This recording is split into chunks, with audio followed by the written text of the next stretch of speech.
Your friend will focus more if we Kingdom FM. Honorable, last week more, Ghana from Kuwo Gambia. No? Just as I said, we are discussing the presentation for today. It's in connection to for today. So if you can name, I remember calling out all the various themes and topics that are going to be presented on today. If you can name which one it falls under, and then put your question through. But we fall under Ghanaians abroad, any protection of Ghana more. There's no topic like that here. So. Okay. But the next question here. About the two say Ghana tax waiver, South Africa. Ghana for tax waiver. Sorry, visa free waiver. Ghana from South Africa and that's for. But you're the Bena ever started putting with my catch. That's okay. My name is Yvonne Atilego. I'm with GBC Radio. I would like to know when will the U.S. visa restrictions on Ghana end, and who does these restrictions affect? Thank you. I'm Emunat Othman Ibrahim, TV Africa. I would like to know the ministry's position on atrocities meted out to women or ladies in the Gulf states. Thank you. Okay, please. Yeah, my name is John Awuni. I represent Kesbin. On Wednesday, the U.S. Speaker of U.S. House of Representatives Speaker, that is Nancy Pelosi, spoke to the Ghanaian Parliament, and she actually made us to believe that she knows a lot about Ghana-U.S. bilateral relations. But there's a report that some 7,000 Ghanaians are waiting to be deported from the United States. I want to know from the minister if such reportage is indeed true, and if it is true, those people, how are they going to be integrated when they do come back to Ghana? Thank you. My name is Blessed Sogan. I work with Class 91.3 FM. The Honorable Minister, during her presentation, noted that Ghana has done quite a lot in terms of improving our services to other nations and our foreign missions to countries including Oslo, Norway. How does the Honorable Minister feel when there are media reports impugning ill motive about you and the President of the Republic, that you did not follow due diligence in the acquisition of the embassy in Oslo? And also the minorities raising concerns that the President is globe-trotting. They believe that we've not found any tangible results out of the trips that he's made abroad. We want to know if the Honorable Minister is in a position of telling us how the foreign travels that the President has made I thought she presented on that. Visa waiver for ordinary passports that South Africa is proposing. Let me say that presently, those with diplomatic and service passport do not need visas to enter South Africa. What South Africa is seeking to do is to also waive visas for Ghanaians with ordinary passports. Before that happens, what needs to be done is for the agencies responsible on both sides, the Ghana side, to sit down. And even before they sit down, as a country, we must also, in the spirit of reciprocity, make a decision that South Africa is waiving for ordinary passports, and it can only come into effect if we decide to do same for them. After that, the two sides sit down, and then we look at what we need to do and the process to be followed. and then agree on the date on which this will take effect.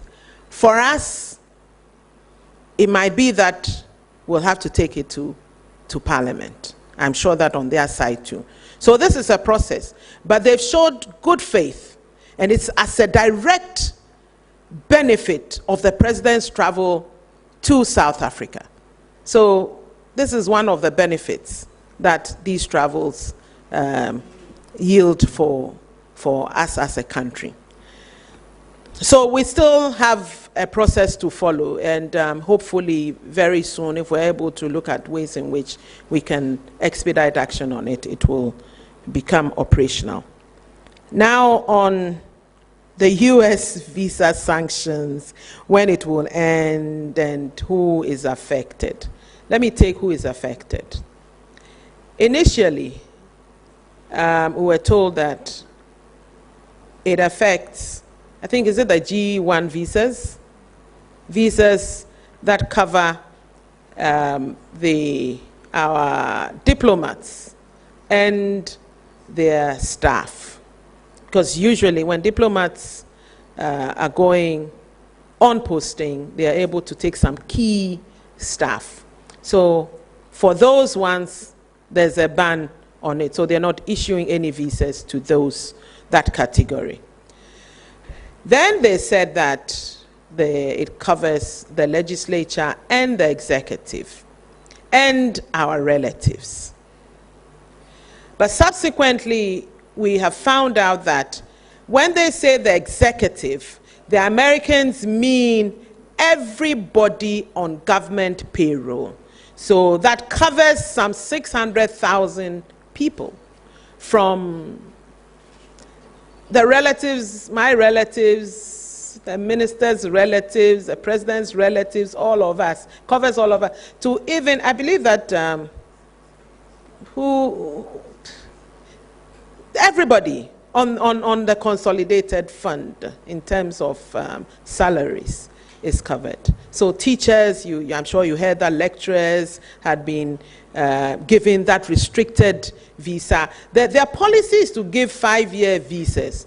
But now, for those who are affected, we will be given, for the B1, B2, which is the tourist visa, will be given 1-month visas. So it has happened to a number of people.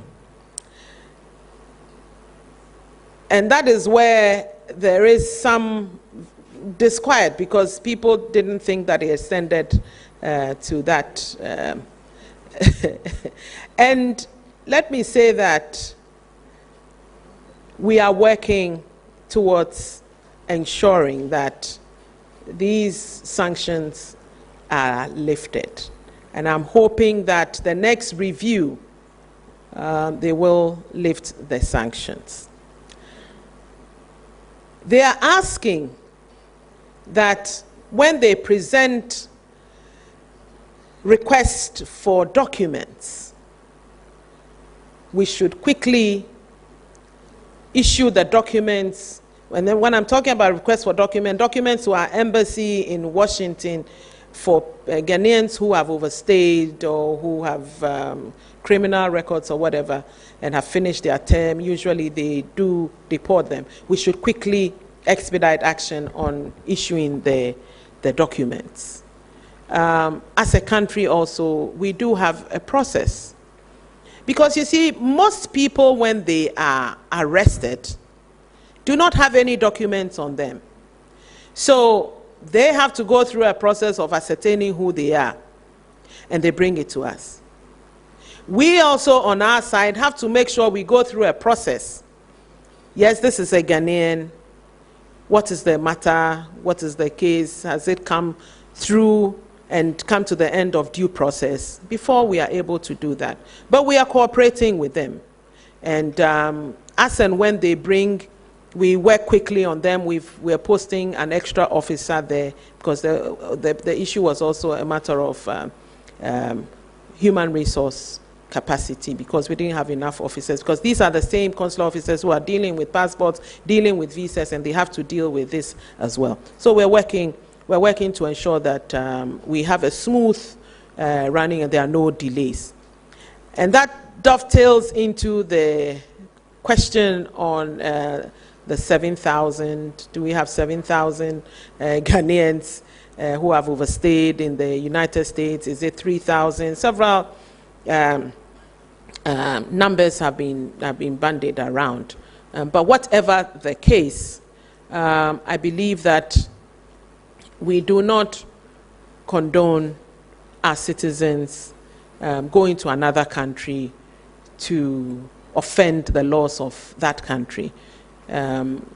So we tell them all the time that if you've been given a visa, make sure that you stay within the limits of the time that has been given to you. Come back. You can always go back again.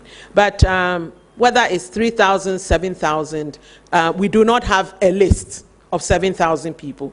Neither do we have a list of 3,000 people. What we have is as and when they bring the requests for us to issue these documents, these travel certificates, we do so. And usually it's about 20, 30, no more than that, a month. So that's what so far we're working with. We've tried to find out whether there is a master list, and all our efforts have not proved that there's a master list. But we know that there are Ghanaians there, and so we will work with them to ensure that our citizens are also law-abiding. We keep telling them to be law-abiding. Let me go back to the first question also on who it affects. Let me say that for anybody who is not related to these people, these 600,000 people, you go for a visa, American visa, and you'll get your normal 5 years. So it's not an extended thing. And then on our position on the atrocities that are meted out to our nationals, especially our women in the Gulf states. This is a matter that I feel very emotional about, because almost on a weekly basis, we come across young ladies who have been trafficked unknowingly, without suspecting ill motive by those so-called agents. Some of them get to, whether it's to Dubai or wherever, only to find out that they are not going to become teachers, they are not going to teach, but they are going to become slaves. They are going to become maids. And I'm not saying this against any country, because it's not the host countries that perpetrate these inhuman atrocities. It's individuals, aided by our own nationals. There are people here in Ghana who are the agents, who are in league with Ghanaians in those countries. Because how will an employer in one of those countries know that X in Accra is looking for a job? It is our people here linking up with our people there who take monies from these people who are employers. And what happens is, these girls, they buy a ticket for these girls. Sometimes their own families buy tickets for them because they are going to these countries to go and teach. They get there and they find out that they are going to be maids. I like to call it even slaves, because some of them work 18 hours a day. I have had occasion where people call me, they are screaming, they are weeping on the phone, I want to come back home. This is not what I signed on for. When they get there, their passports are taken from them. And the reason is that that employer has paid the Ghanaian agent, both here and there, a huge amount of money. Why do we do this to ourselves? Some of the girls, there was this one girl, and I'm telling you, every week it happens. There's one girl who was pushed through the doors of the gate of the embassy. She couldn't talk. She was so traumatized, she couldn't talk. She could do nothing. She was just staring. And there were tears running down her face. There are others who have become mental as a result of that, because in some cases they are raped every night. I just want it to be graphic enough for us to understand. Every night they're raped by father, raped by son, raped by uncles. And then she'll have to have maybe 5 hours sleep, wake up after that traumatic experience and do house chores, no rest. And she will not even eat. Food in the house, even leftovers, are not given to her. And yet, parents here give their children for these things to happen to them. Just recently, a teacher sold his wife's car. A hairdresser sold her salon. Got there. Sometimes they're even stranded at the airport. They have a place where you find them loitering about, and then these agents prey on them. So I'm using this medium. I'm appealing to Ghanaians. Be careful. It is not as you think it is. And those people there, sometimes it's unfortunate that we do that to each other.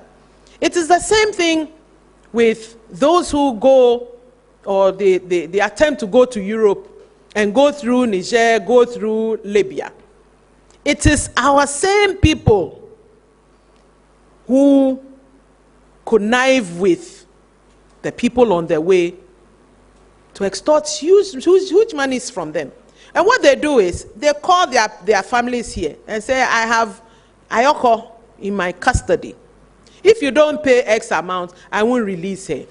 This is somebody, and sometimes they sell everything. A whole family will sell everything to send this person on this journey.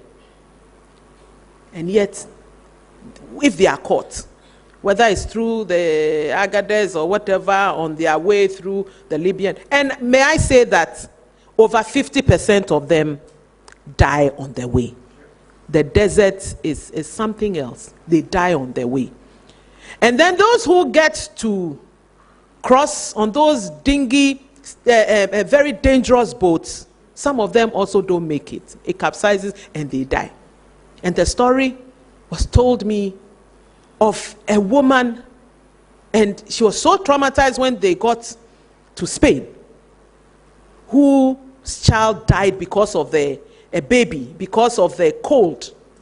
And she had to drop her baby into the ocean, the Mediterranean. It is not worth it. Government is doing its best to ensure that we create a future for our youth, so that our youth do not go on these perilous journeys. The President's travels. I have gone to great length to detail the benefits of the President's travel, and also even my travel, and what you've been, I mean, you have Cuba, 200 Ghanaians, young people from all over the country are now studying, doing medicine. You have China, all the benefits, Sino-Hydro, off the top of my head. I've in my address, I talked about everything. The police, to do with, I believe, Canada, I mean, there's so many benefits. So I can assure you that these trips are not vacation trips or frivolous trips or any such thing. It comes with great benefits, and it is creating a lot of towards our development of our country. Now on Oslo, this is a matter that is in court, and there is, I don't think that is sub judice. I don't think that is a matter that must be talked about here. But I can assure you that we will all know the end result from the court case. And so I'll leave it at that. But I can assure you that we haven't done anything untoward at the Ministry of Foreign Affairs. The influx of West African nationals in this country, that is creating a lot of discomfiture for the country. Talk of the businesses sector and things like that. I don't know what pertains in the ECOWAS protocol. Is it that anybody can come here at any time and then without going through the normal process of documentation and things like that? Because as a country, our lands have been taken over, our business have been taken over, and it's a very Herculean challenge for the country. What do you have to take on it? Because the president did remark that Ghana is not a xenophobic country. Yes, we are not. But must you sit down for people to come and take over everything in this country because of hospitality? I want to know from that. And then my second question has to do with, you said that when people go out there and get a problem, you don't have enough resources or enough budget to tackle some of these challenges. Must you alone, as a ministry, take over this because it's about government of Ghana? Anybody traveling outside is a Ghanaian, and therefore it must be a concern of the government of Ghana. Why must the ministry alone take up this challenge if you don't have resources? What happens to that person? Thank you very much. My name is Ernest. How many do you want me to ask? My name is Ernest Mino. I work with Joy News. I'll start off from where Nana started, which is the issue of for nationals within the ECOWAS, within the sub-region. We know we have some challenges in the last few weeks with our Nigerian friends, our brothers from Nigeria. It started with the issue of trade, but we also know that when it comes to security and other issues, and recently with the involvement of the Nigerian professor at the University of Education, Winneba. What is our relationship currently with our brothers? I know that it was announced that the committee has been set up to deal with the issue of the trade, but in broad terms, what is our relationship with Nigeria, and any update on the issues that have been outlined with regards to trade and security? You also talked about Oslo. You said it's in court, but I would just like to know, whilst you're dealing with the court issue, is there any plan to go ahead to get a new facility? Are we abandoning the plan at all to get a chancery in Oslo? What is the plan? Not directly related to the issue of what is in court. And just finally, if you allow me, the minister talked about the safety of Ghanaian migrants elsewhere. She just very passionately spoke about the Gulf region and also Libya. But elsewhere, we know that others have been killed. And I'm talking about the Gambia. Are we taking any steps? Will we ever take any steps, legal action, to address the issue? Thank you. Right. Thanks so much. My name is Godfred Tanam with TV3.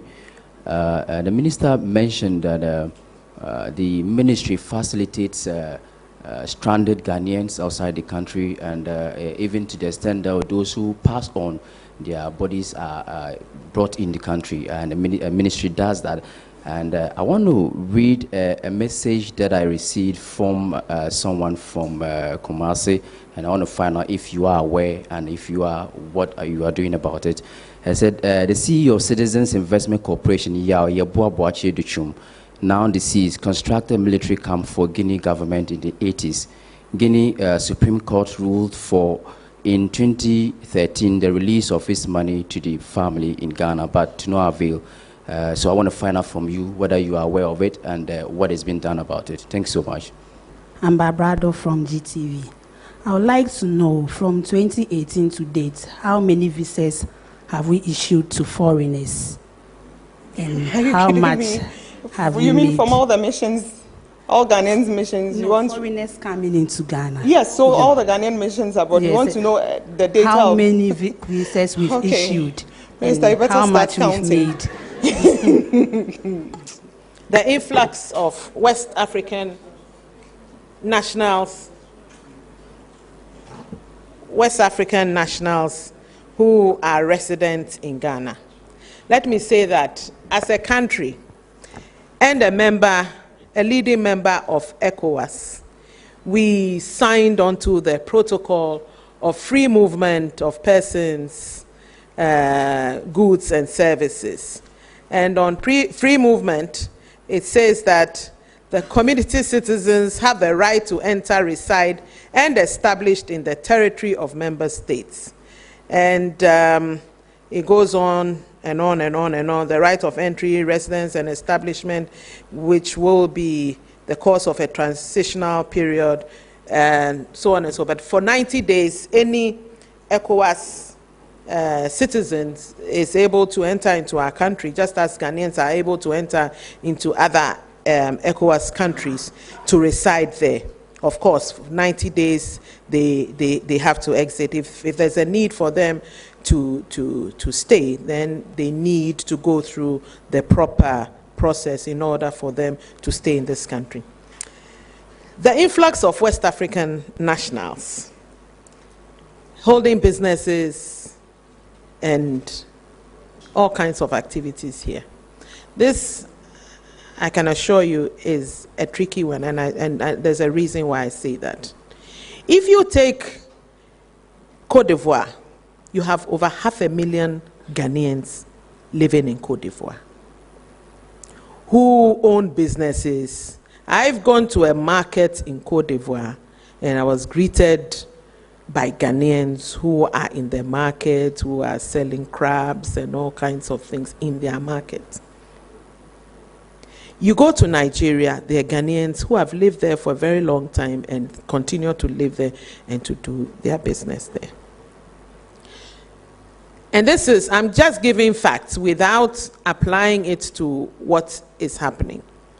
The Ministry of Trade and the GIPC are seized with this matter.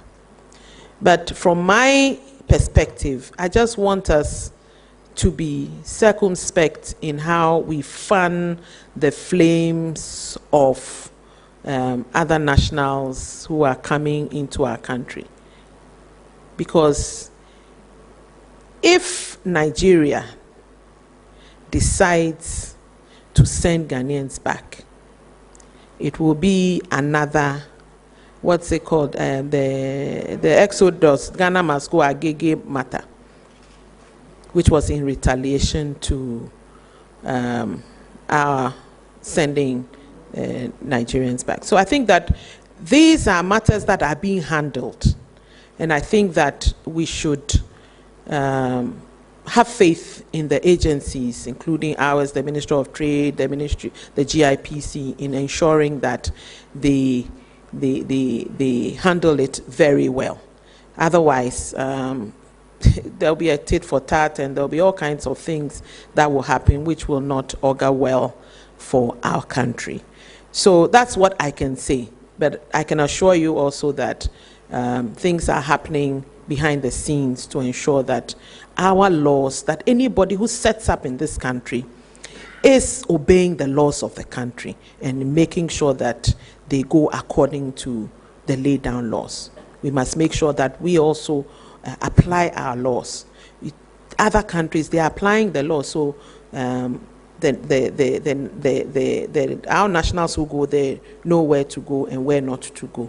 But these are all things that are being discussed. Some have said that there's a need for the GIPC law to be amended. Some are saying otherwise and all of that. But there's a lot of engagement going on between government, GUTA, and the people who are affected. Resources to tackle issues of Ghanaians who end up with problems outside. In our budgets, nowhere do we have a budget line to cater for these matters. But then it gets to a point where even if you don't, you have to find a way. And I give the example of the young man who was lured by an agent to Russia to watch the World Cup, under the guise of watching the World Cup and looking for a team. He got there, he was training 2 days into his entry into Russia. He fell down whilst training. I hear there's something like that, which happens once in a while too. I don't know whether it's heart failure, but he died. He died, unfortunately. It was a whole issue for the ministry. And we do not bring back corpses, but we had to in this instance because of the uproar, and they were aided by a media house, and all kinds of things were said against my person. But then I do not have that mandate to or the budget to bring back homes. But when Ghanaians are in distress, we do all we can to ensure that we facilitate. In some cases, when they are mental or when they are incapacitated, we bring them back with an officer accompanying. And it happens all the time. There's been occasions when even officers at a mission have had to contribute to cater for some Ghana nationals, Ghanaians who are in distress. But if we all help the ministry to advocate for a budget line item that will help us be able to handle these issues even better. But within the constraints, we are doing what we can.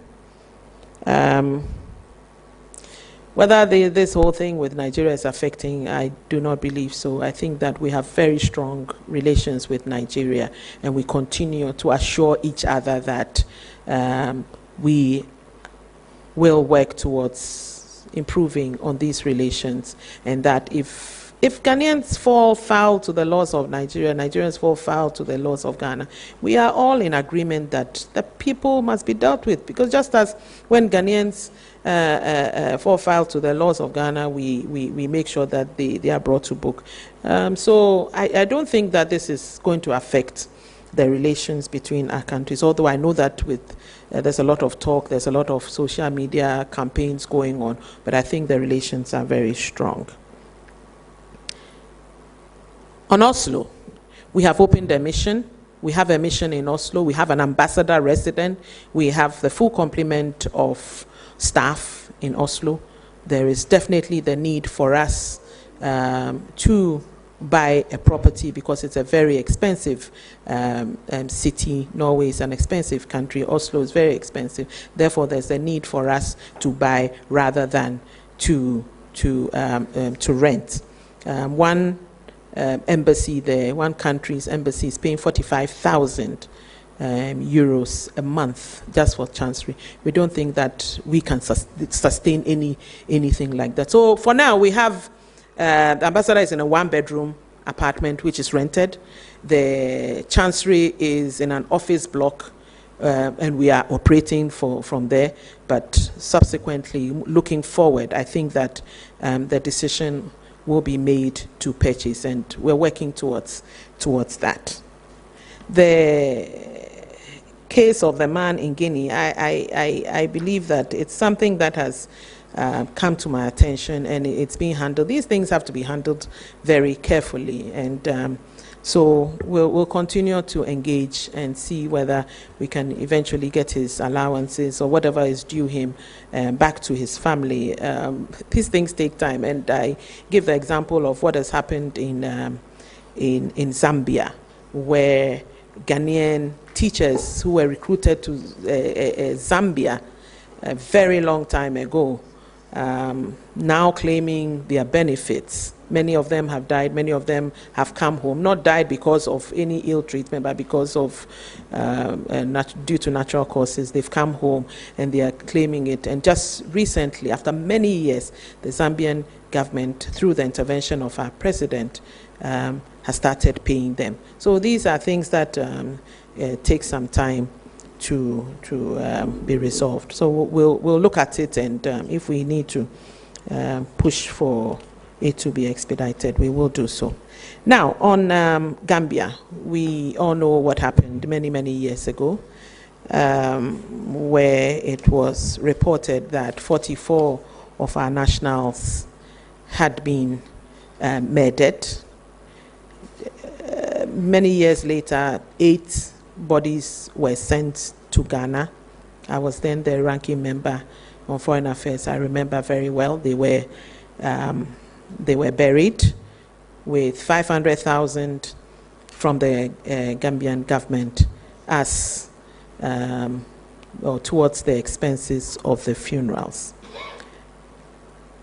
Today, I know that there's a lot of talk. Human Rights Watch is spearheading a campaign, and the campaign basically is to bring the ex-president of Gambia, Yahya Jammeh, to to Ghana to stand trial here. The ex-president is domiciled in Equatorial Guinea. There is a report that has been put out. Let me say that, first of all, the report clearly states that the president of Equatorial Guinea has said that he will not support any such extradition. He is an ex-president, he must be accorded, who has eventually vacated the position, he must be accorded that, that respect. In any case, we do not have an extradition treaty with Equatorial Guinea. So if this is to be done, it has to be done, we have to start something. But I must emphasize that this is a very tricky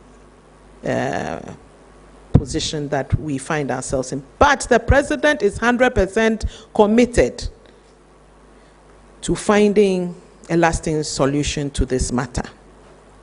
However, people have come out to say that they were part of the killing. There has been no direct linkage to the ex-president Yahya Jammeh. So all these things would have to be examined and examined properly. Some are saying that there's an international treaty which would facilitate the bringing of the ex-president, but then all the other things that I've talked about works against it. But the matter is with the Attorney General of Ghana, and she's looking at it. She has had a meeting with her counterpart in Gambia, and so it is not a closed matter at all. It is being looked at, and I think we should all be careful how we deal with this matter, because let us not also forget that we cannot bring him here, and if he's to be taken to Gambia, theirs is a very fragile, they're going through reconciliation, they have a reconciliation committee and all of that. These are all things that will be taken into consideration. I don't know whether they are they're comfortable with this happening there, but from all indications, they are not. But I can tell you that we are taking the matter very seriously. So, because one death or murder of a Ghanaian is one too many. How many visas were issued?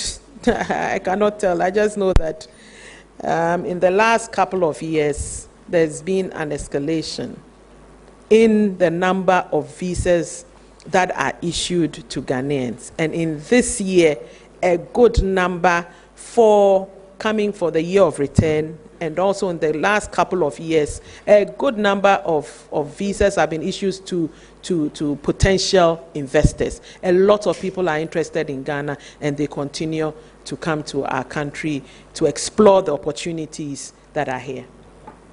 So, on behalf of the entire Ministry of Information, as well as the Ministry of Foreign Affairs and Regional Integration, I would like to thank each and every one of you for making it here and listening to the detailed presentation, giving us this interactive opportunity. We are very grateful. As we are ending, kindly note that as and when the minister is available, her office, together with that of her deputies, would be always open to take up some of these personal issues that one of our brothers brought up. There are times when the stories that we may hear, sometimes when we go deep into it, they may be a little different from how they are usually portrayed. So let's watch how we are able to report on people's personal stories rather than what is actually published as the credible information. But just as I said, her office will be open to interact with you with such issues, and if any Ghanaian has any property or anything and stuck in another country and is not finding the opportunity to be giving it back to him, I'm sure the minister will be ready to head that process of retrieving everybody's property. Thank you so much. We are grateful for today.